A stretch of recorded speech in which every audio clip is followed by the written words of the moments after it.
most recent Corolla moves into 2018 generally indistinguishable, beside the cancellation of a 50th commemoration exceptional version. 51st commemoration doesn't have an incredible same ring.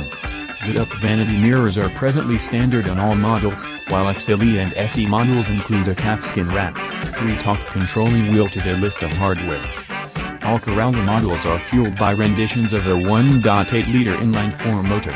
Most you'll discover on merchant parcels will be outfitted with a CVT, yet a 6-speed manual can be had on the Corolla SE vehicle and on the Corolla M hatchback. The 1.8-liter puts out 132 pull and 128 pound-feet of torque in many renditions of the car. The La Eco utilizes an extraordinary valve timing framework to spare fuel that has the lovely symptom of including 8 horsepower, yet to the detriment of 2 pounds to foot.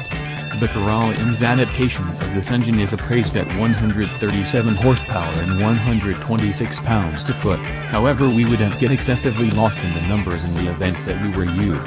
As far as increasing speed, all are sufficient.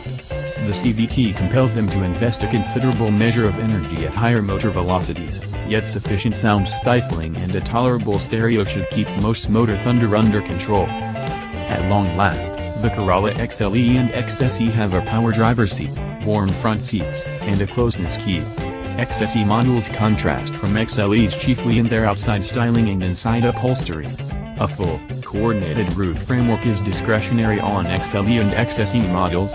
Remarkably missing are some upmarket alternatives like marked premium sound, a vast moonroof, cowhide upholstery, and ventilated seats, highlights accessible on numerous adversaries. The distinction, in any case, is that a completely stacked Corolla car bests out around $24,000, while a few contenders approach or even surpass $30,000. On the off chance that you need a wanton little auto encounter, you'll have to shop somewhere else. Simply be set up to pay it.